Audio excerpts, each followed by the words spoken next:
อดีบ่ซ่อนเลื่อนไปเห็นคอมเมนต์หนึ่งเนาะที่เพิ่น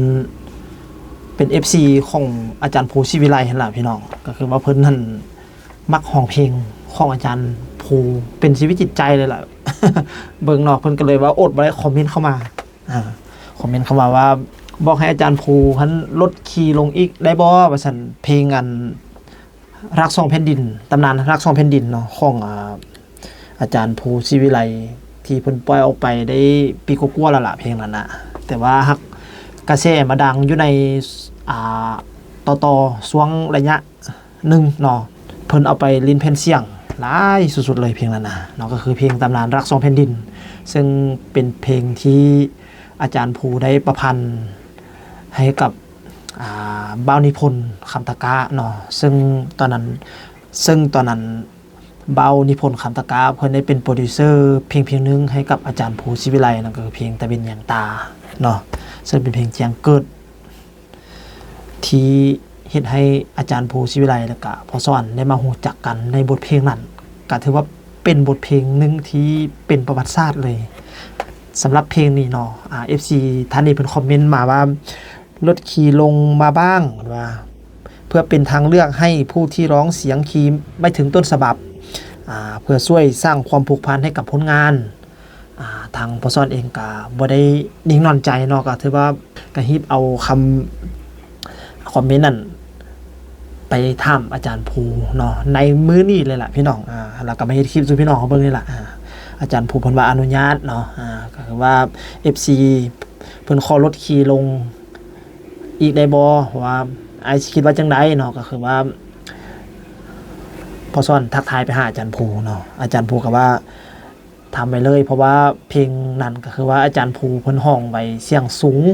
สุดๆเลยเพราะว่าเสียงเพิ่นเป็นเอกลักษณ์อยู่แล้วเนาะเสียงเพิ่นก็บ่คือไผแล้วก็บ่มีใครคือเพิ่นอยู่แล้วว่าซั่นซะเนาะแล้วก็เลยพอซ่อนเองก็สิมาจับคอร์ดจับคีย์เบิ่งว่าเพิ่นสิเหมาะสมกับเสียงซำใดเนาะเลยร้องได้ซำใด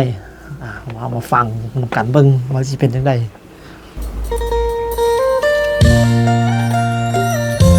อันนี้เป็นคีย์ต้นฉบับอันนี้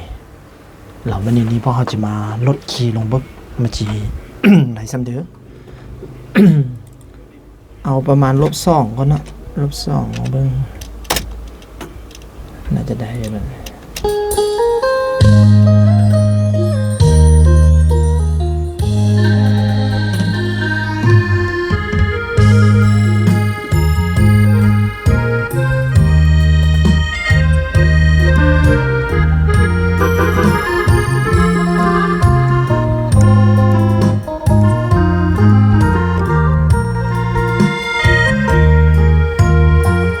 ลบลง2คีย์น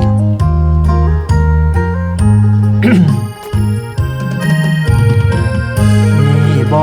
ที่เพิ่นเอิ้นว่าสายแน่นอยู่คนละแดนยังได้มาเป็นแฟนกันพี่เป็นหนุ่มไทยข้ามฟ้าจากเมืองบึงกาฬหอบใจสมสารขึ้นท่า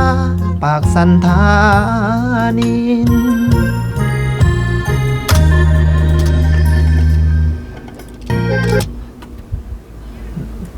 ลองเบิ่งน่าจะห้องได้อยู่เนาะซั่นนี่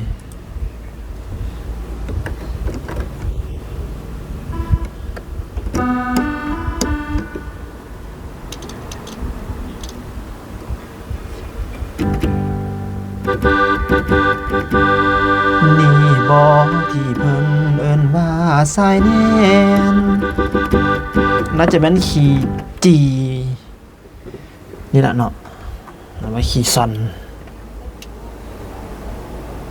ลอง-1มึงก่อน-1ไปเท่าเด้อ-1นี่นะ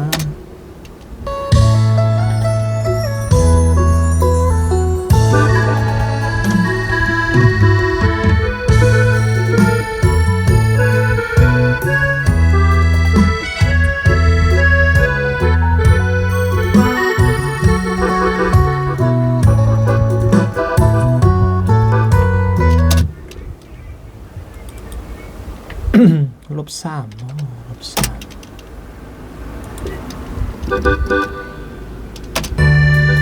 -3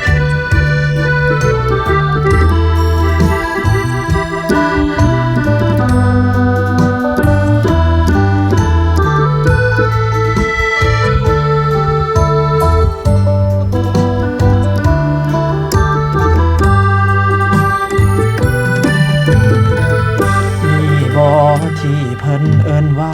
สายแน่นอยู่คนละแดนยังได้มาเป็นแฟนกันพี่เป็นหนุ่มไทยข้ามฟ้าจากเมืองบึงกาฬหอบใจสมสารขึ้นท่าปากสันธานินน่าจะห้องได้อยู่เนาะสำเนียง เป็นคีย์ที่ลบลงสุดๆละได้บางว่าแฟนคลับ FC เนาะหรือว่าผู้ที่เพิ่นคอมเมนต์เข้ามาก็อาจจะถึกอกถึกใจก็ลองไปซ้อมห้องแล้วเบิ่งเนาะกับพอซ้อนเองก็พยายามลดคีย์ลงสุดๆละบางว่าก็คงจะบ่เสียบคอพอปานใดล่ะบัดนี้ เอาก็ขอให้พ่อแม่พี่น้องหรือว่าแฟนคลับ FC ของพ่อภูศิวิไลจงมีความสุขในการห้องเพลงในการห้องคาราโอเกะครั้งนี้ก็แล้วกันเนาะสำหรับมีคำคิดคำเห็นจะได้กับคอมเมนต์เข้ามาเด้อบางท่านก็อาจจะไปฟังเสียงต้นฉบับเนาะมักต้นฉบับก็เข้าไปได้อีกซองนึงเนาะก็คือซ่องหังนูสตูดิโอถ้ามักซ่องนี้พอซ่อนสิเอาลงซ่องพอซ่อนมาแล้วเนาะเพราะว่าเป็นคาราโอเกะห้องแบบสมัครลิ้นเนาะห้องอยู่ตามบ้านตามเฮือนเนาะสำหรับคลิปนี้ก็ขอจบไปเพียงเท่านี้เนาะหวังว่าคงจะแฮปปี้กับการห้องคาราโอเกะบทเพลงนี้กันแล้วกันเนาะซึ่งบทเพลงนี้พี่น้องตอนนี้ยอดวิวขึ้นไป10 ล้านวิวแล้วพี่น้องถือว่าเป็นปรากฏการณ์ขังประวัติศาสตร์เลยของเคยลาวเนาะก็ถือว่าซ่องของเพิ่นก็โอ้คนติดตามหลายนะพี่น้องคนติดตามหลายซ่องเคยลาวนะบ่เป็นธรรมดาสำหรับคลิปนี้เองพ่อซ่อนกะสิขอลาไปก่อนเด้อพี่น้องเด้อพบกันใหม่ในคลิปหน้าเนาะไปละมานี่ขอให้มีความสุขในการห้องเพลงของบ้านศิวิไลทุกๆบทเพลงเลยเนาะ